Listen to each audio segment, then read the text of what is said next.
Plus ICS YouTube channel में आप सभी का एक बार फिर से स्वागत है। जैसा कि आप सभी को पता है कि बिहार SSC ने जो 10+2 लेवल पे इंटर स्तरीय एग्जामिनेशन जो होने वाली है उसका डेट डिक्लेयर कर दिया है। जुलाई महीने में 10, 11, 12 के आसपास में एग्जामिनेशन जो है वो होने वाले हैं, जिसमें कि मैथ्स का काफ़ी अच्छा वेटेज होने जा रहा है। लगभग 25 सवाल जो है वो मैथ्स के पेपर से होंगे।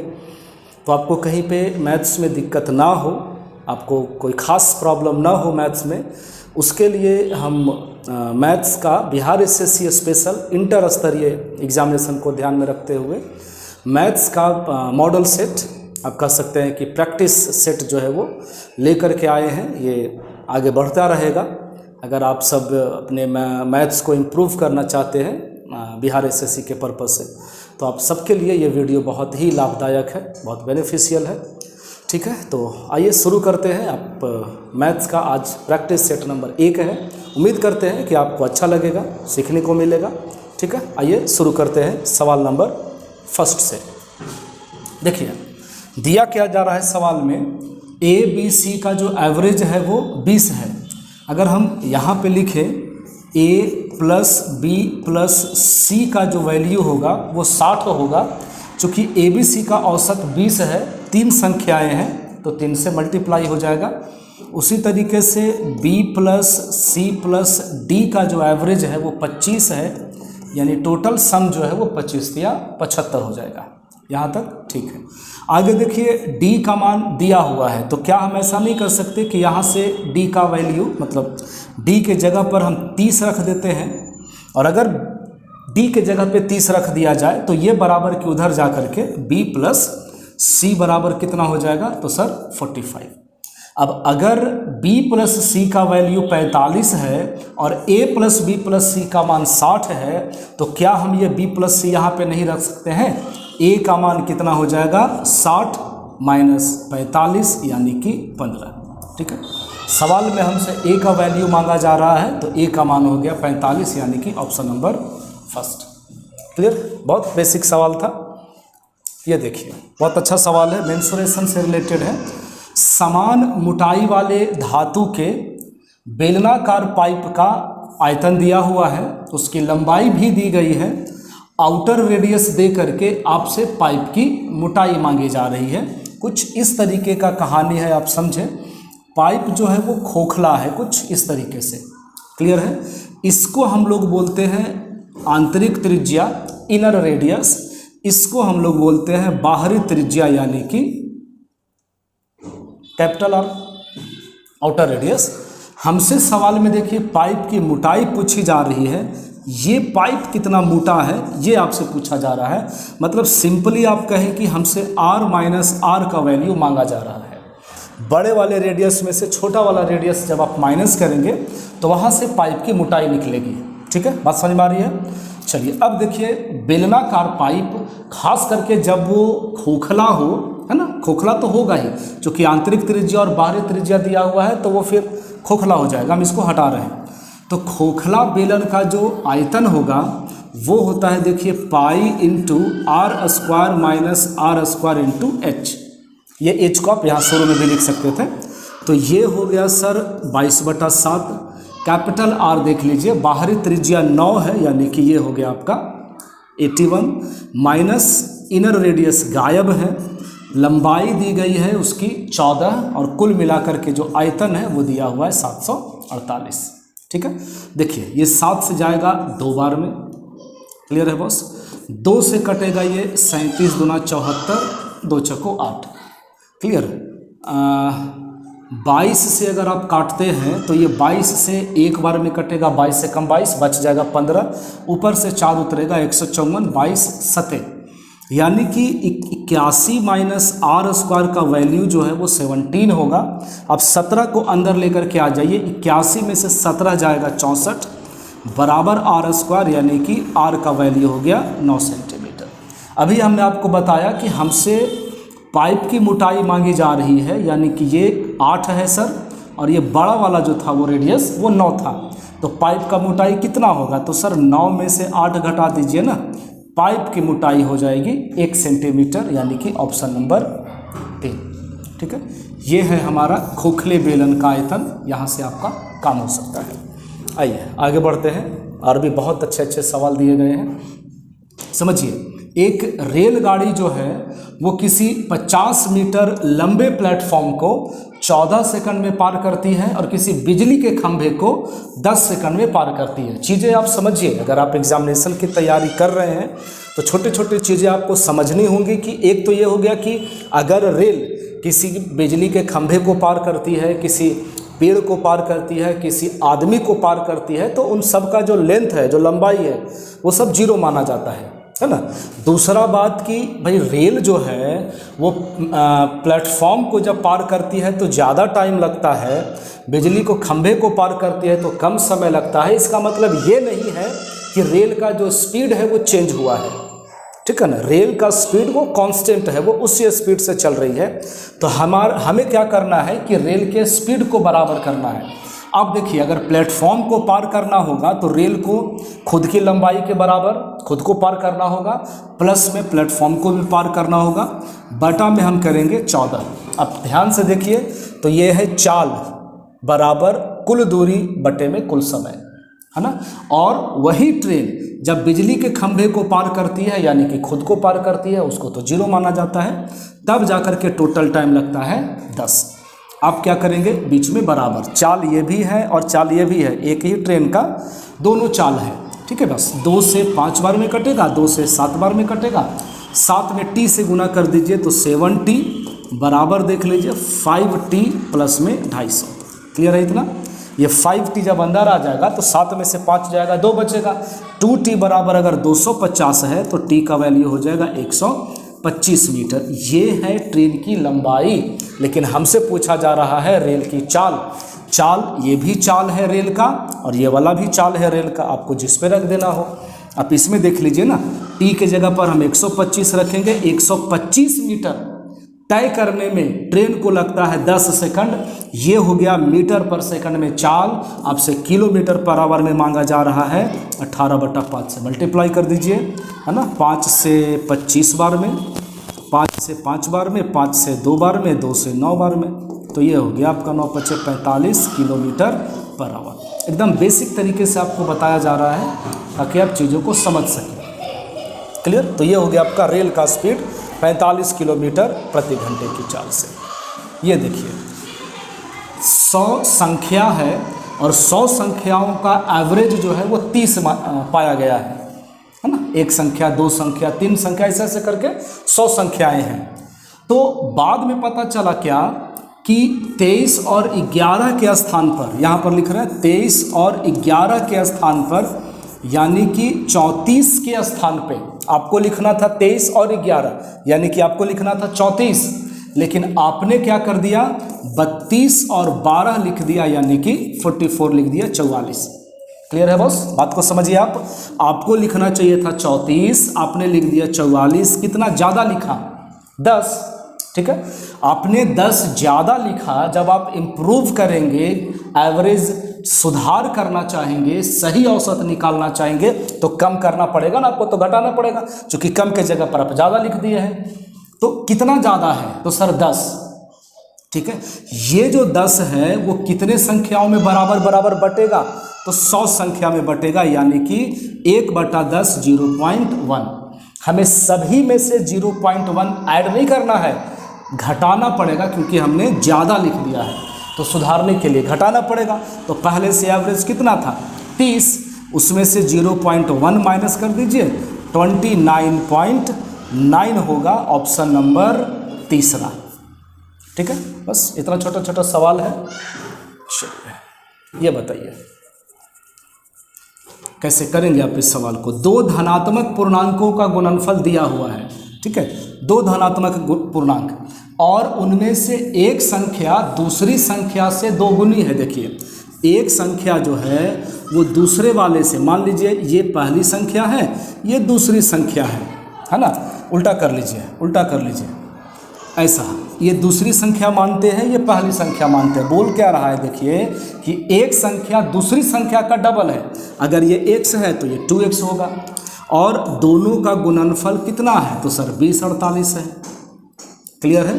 क्या ये 2 से कैंसिल होगा? आप कहेंगे बिल्कुल सर कैंसिल होगा। 10 24 बार में x में x से गुना करेंगे 10 24, एक्स स्क्वायर बराबर 10 24 होगा। ये उधर जाएगा, वर्गमूल निकलेगा 10 24 का 32, यानी कि दूसरी संख्या 32 है और पहली संख्या उसका डबल 34 है। आपसे छोटी संख्या पूछी जा रही है, यानी कि 32 होगा आंसर, न कि आपका आंसर 64 होगा। ठीक है, एक तरीका और इसमें आप समझिए, आंसर 32 होगा, यहाँ तक क्लियर है। एक चीज़ और इसी में समझिए, से हम क्या बताना चाह रहे हैं आपको, साफ लिखा है। देखिए आपसे पूछ रहा है छोटी संख्या, तो ऑप्शन में तो कहीं ना कहीं छोटा वाला ही दिया होगा। अब अगर एक संख्या 32 है, छोटा वाला संख्या 32 है, तो बड़ा वाला संख्या कितना हो जाएगा इसका? 32 का डबल, बताइए 64। ठीक है, अब देखिए 4 में 2 से गुना करेंगे ना, तो यूनिट डिजिट कितना हो जाएगा? 8। अब किसी में चेक करिए, 64 का डबल करिएगा। मान लीजिए आप कहेंगे नहीं सर यही छोटी संख्या है, तो इसका डबल हो जाएगा बड़ा संख्या। 8 में 4 से गुना करेंगे तो यूनिट डिजिट 2 होना चाहिए था, इकाई अंक है नहीं। 10 24 का डबल करके जब आप गुना करिएगा तो ये कितना ज़्यादा भागेगा, आप समझ रहे हैं? ये तो किसी भी हाल में नहीं होगा। 16 का डबल करेंगे 32, हाँ 6 में 2 से गुना करेंगे 6 दूनी 12 होगा, यूनिट डिजिट 8 है। मतलब तुरंत दिमाग में स्ट्राइक करना चाहिए कि अगर हाँ ये 32 है तो इसका डबल तो हो जाएगा 64, 4 दूनी 8 है, पक्का यही होगा आंसर। हमको इतना करने का जरूरत भी नहीं पड़ेगा। ठीक है, जो भी तरीका आपको लगता हो कि फास्ट हो, हम उसको अपना सकते हैं और बिना ही किसी झिझक के। आइए, ए और बी मिलकर किसी काम को 8 दिनों में करते हैं। यहाँ पे लिख रहे हैं ए और बी किसी काम को 8 दिनों में करते हैं। फिर क्या बोला जा रहा है कि बी और सी उसी काम को 12 दिनों में करते हैं। फिर ए बी सी उसी काम को 6 दिनों में करते हैं। क्लियर है? एलसीएम लिया जाता है। एलसीएम कितना हो जाएगा? तो सर 24। एक दिन में देखिए 3 काम, एक दिन में 2 काम, एक दिन में 4 काम। क्लियर है यहाँ तक? अब देखिए बात को समझिए, 2 यहाँ पे हम ऐसे लिख देते हैं। क्या बोला जा रहा है कि ए बी सी मिलकर के 4 काम करता है, ए बी सी मिलकर के 4 काम करता है, बी और सी मिलकर 2 काम करता है, तो ए अकेले 2 काम ही तो करता होगा? नहीं, ए और बी मिलकर के 3 काम करता है। ए और बी मिलकर 3 काम करता है, जिसमें से ए अकेले 2 काम करता है, तो बी कितना काम करता होगा? तो 1 काम करता होगा। नहीं, हर तरह से आप समझिए बात को। ठीक है, फिर से ए बी सी मिलके 4 काम, बी और सी मिलके 2 काम, तो ए अकेले 2 काम। ओके, ए और बी मिलके 3 काम, जिसमें से एक ए जो है वो 2 काम अकेले कर रहा है, तो 1 काम भी करेगा। इसके बाद क्या सर?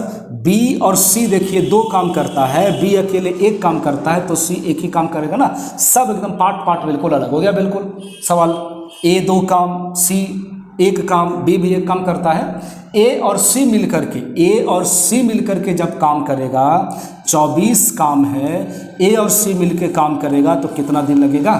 2 और 3 के हिसाब से, 2 और 1 3 के हिसाब से टोटल 8 दिन लगेगा। ऑप्शन नंबर तीसरा। ठीक है, चलिए ये देखिए, ये भी बहुत अच्छा सवाल है। 2 वृत्त जो है वो बाहर से स्पर्श करते हैं। लीजिए अच्छा से समझिएगा, सवाल बढ़िया है ये।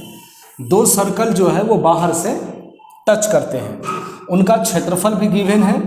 उनके केंद्र के बीच की दूरी देखिए, एक सेंटर यहाँ है, एक सेंटर यहाँ है। उनके केंद्रों के बीच की दूरी 14 सेंटीमीटर है। बात को समझिएगा, अगर हम ये रेडियस r मान लेते हैं तो ये जो रेडियस है ये कितना हो जाएगा? तो आप कहेंगे सर 14 माइनस r हो जाएगा।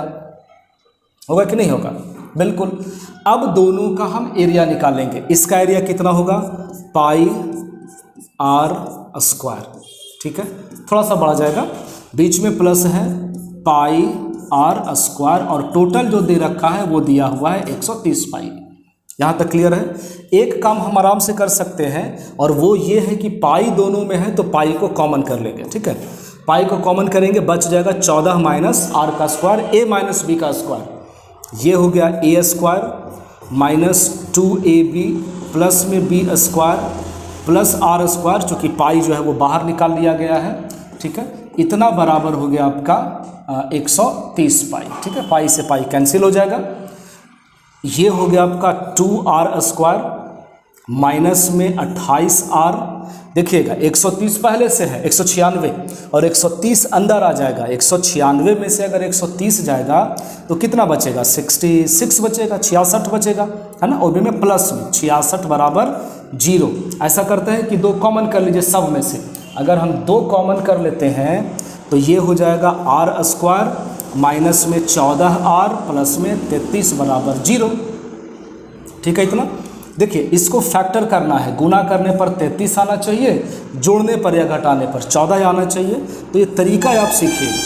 -11 और -3 दोनों आपस में गुना होकर के 11 या 33 हो जाएगा और ये दोनों ऐड होकर के 14 हो जाएगा। जब बराबर के उधर जाता है ना तो साइन चेंज हो जाता है, यानी ये 11 हो जाएगा और ये 3 हो जाएगा। ठीक है, अब देखिए कि कैसे हम आपको समझाएं कि एक हमने R माना हुआ है, तो मान लीजिए कि आप R का मान 11 मानते हैं, है ना। हालांकि ये छोटा सर्कल है तो चलिए छोटा वाला रेडियस ले लीजिए। ये रेडियस आप ले लीजिए 3 और ये हो जाएगा 14 में से R जाएगा, 14 में से 3 जाएगा तो 11 सेंटीमीटर, है ना। बड़े वाले वृत्त का रेडियस जो है वही आपसे पूछा जा रहा है 11 सेंटीमीटर, छोटा वाला मानता तो 3 सेंटीमीटर।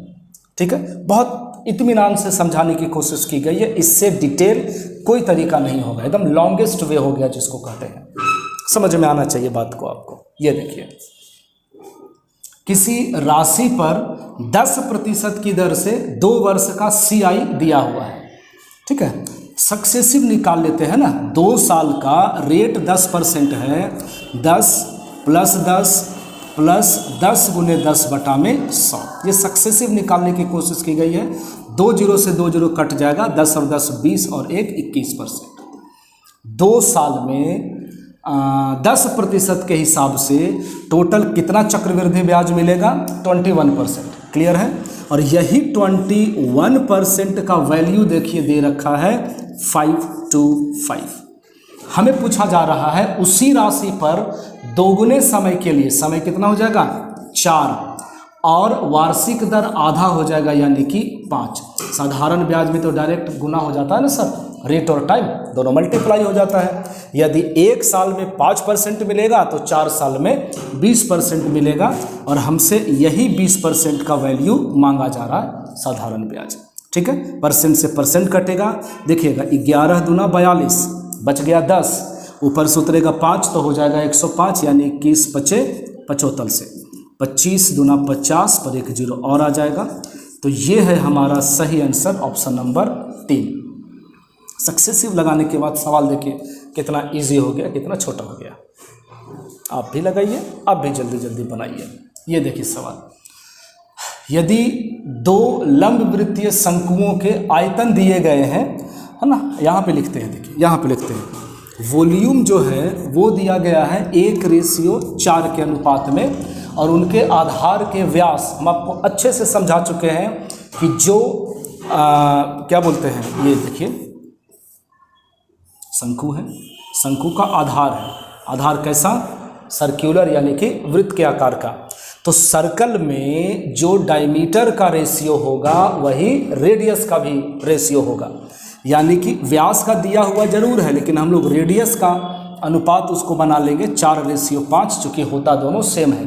अब कैसे बनाएंगे अनुपात, देखिए क्या बोलेंगे, शंकु है, समझिएगा बात को। देखिए शंकु का आयतन होता है 1/3 पाई r² h।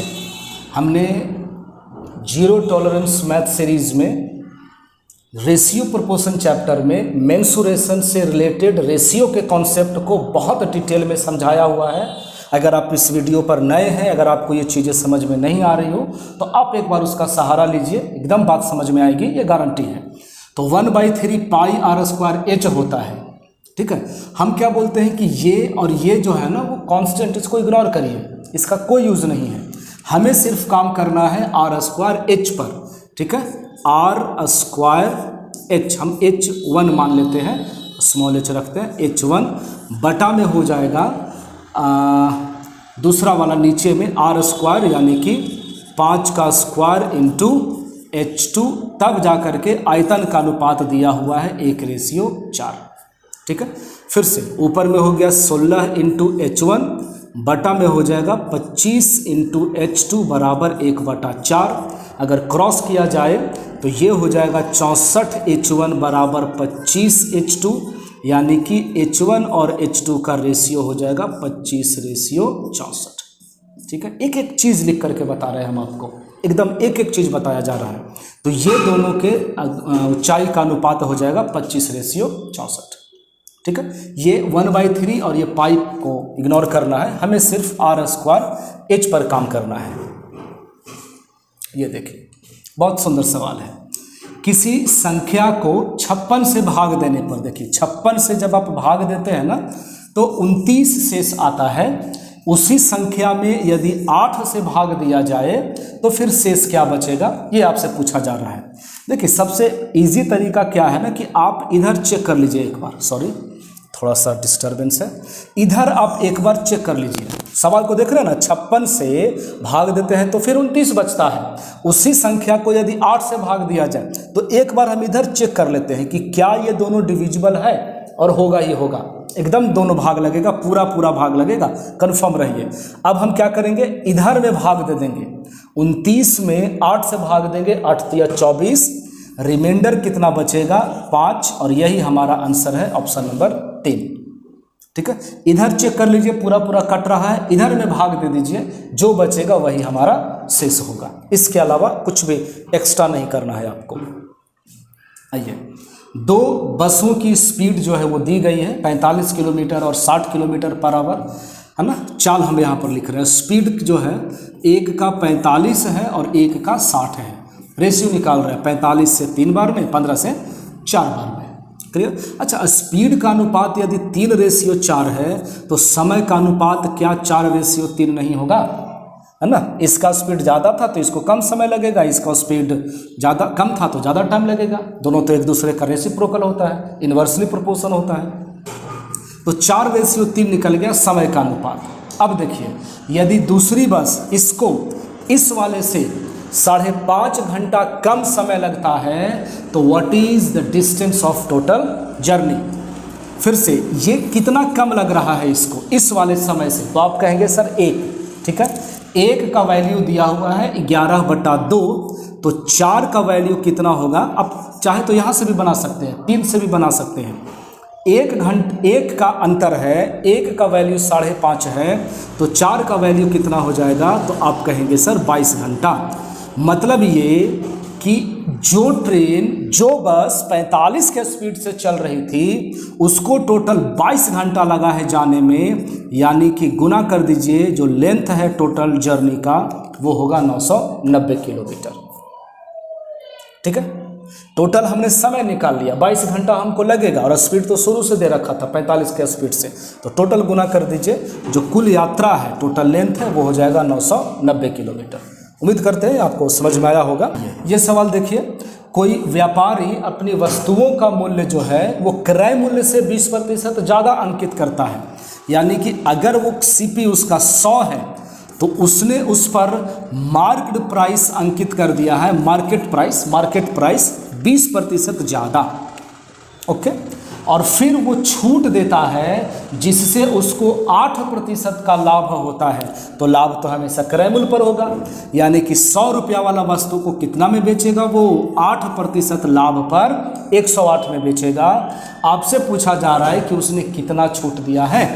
120 रुपये की वस्तु को 108 में बेचा गया है, तो आपने बताइए सर प्रतिशत छूट कितना होगा, तो आप कहेंगे सर 12 रुपये का छूट होगा। 12 रुपये का छूट है कितना पर, 120 पर, तो 100 में छूट कितना होगा, 100% हमेशा निकाला जाता है। तो कैसे काटेंगे, 1 0 से 1 0 काट दीजिए, 12 से 12 काट दीजिए, टोटल जो डिस्काउंट दिया गया है वो कितना परसेंट है, 10% का, है ना। ऐसे भी 12 जो है वो 120 का 10% ही है, तो ये आपका डिस्काउंट हो जाएगा टोटल 10%। ठीक है, चलिए ये देखिए, किसी वस्तु को 69 रुपये में बेचने के बजाय, यहाँ पे हम किसी वस्तु को 69 रुपये में बेचते हैं और उसके जगह पर 78 रुपये में बेचते हैं, तो जो लाभ का परसेंटेज है वो डबल है। फिर से लाभ तो यहाँ भी हो रहा है सर, लाभ तो यहाँ भी हो रहा है, लेकिन ये वाला जो लाभ है वो इस वाले लाभ का डबल है। ठीक है, जब हम 69 में बेचते हैं तो I get some profit, when I sell it for 78 rupees, 78 रुपये में जब आप बेचते हैं तब इसका डबल आपको लाभ होता है। यहाँ कितने का अंतर है? 1 का, 3 मत कर दीजिएगा, 2 में 1 जाएगा तो 1 का अंतर है। यहाँ कितने का अंतर है? 9 का। बात खत्म। 1 का वैल्यू 9 है, 1 का वैल्यू 9 है, तो ये जो 9 रुपया आएगा ना, ये सिर्फ लाभ आएगा, लाभ। जब हम वस्तु को 69 में बेचते हैं, 69 में बेचते हैं, तो 1 का वैल्यू 9, देखिए 1 यहाँ भी है, 1 का वैल्यू 9 हो गया, 69 में बेचने पर आपको 9 रुपये का लाभ है। तो आप वस्तु को कितना में खरीदे होंगे? तो 69 में से 9 घटाना दीजिए सर, वस्तु का CP कितना है? 60 रुपये, ऑप्शन नंबर 4। क्लियर? बातें समझ में आ रही होंगी। नंबर 15 सवाल, टाइम एंड वर्क का एक और क्वेश्चन आया है, अच्छा सवाल है, देखिएगा। ए और बी मिलकर के काम को 30 दिन में समाप्त कर सकते हैं, यहाँ लिखा जा रहा है। ए और बी मिलकर के काम को 30 दिन में समाप्त कर सकते हैं। हम मान लेते हैं कि ये टोटल काम है 30, है ना। 30 काम करने में 30 दिन, यानी एक दिन में 1 काम। ए और बी एक दिन में 1 काम करता है, उन्होंने 20 दिन काम किया, तो 20 दिन में 20 काम हो गया ना सर। 10 काम अभी भी बाकी है, 10 काम बाकी है। शेष काम बी छोड़ देता है, उसके बाद शेष काम को अकेले ए पूरा करता है। कई दिन में? 20 दिन का और समय लेकर के। फिर से बी चला गया, कौन बचा सर? ए। ए कितना काम करेगा? बचा काम 10 काम। कितना दिन में करेगा? 20 दिन में। 10 काम करने में 20 दिन, यानी एक दिन में आधा ही तो काम करेंगे आप। नहीं, ए जो है वो एक दिन में हाफ काम करता है, आधा काम करता है। और पूछ वही रहा है आपसे, देखिए ए अकेला वह काम कितने दिनों में कर सकता है? ये कलर ठीक है जरा सा। ए अकेला वह काम कितने दिनों में कर सकता है? ए जो है वो एक दिन में आधा काम करता है, तो पूरा काम करने के लिए कितना काम है? टोटल 30 दिन है। ये सब चीज़ सीखिए, टोटल 30 काम है, हम एक दिन में आधा काम करते हैं, तो 60 दिन ही तो लगेगा। क्या हर बार भाग देना, गुना करना जरूरी है? बिल्कुल नहीं। कुछ तो हमें सेंस लगाना होगा भाई। एक दिन में हम आधा काम करते हैं और हमको 30 काम करना है, तो हमको 60 दिन का समय लगेगा। सीधा सीधा चौथा नंबर ऑप्शन हो जाएगा। ठीक है, चलिए एक सवाल और होगा, नहीं है? Okay, sorry. चलिए, तो उम्मीद करते हैं कि आपको ये सेशन अच्छा लगा होगा। नंबर ऑफ क्वेश्चंस भले कम हो, लेकिन जो भी क्वेश्चंस निकाले गए हैं, लाए गए हैं, बहुत इधर उधर से, है ना, छाट करके, ताकि आपको एग्जामिनेशन का माहौल जैसा महसूस हो सके। बाकी इसी तरीके के सेशंस और भी आते रहेंगे। जुड़े रहिए हमारे साथ, करते रहिए परीक्षा की तैयारी। मिलते हैं अगले वीडियो में, तब तक के लिए बहुत बहुत धन्यवाद। नमस्कार, थैंक यू।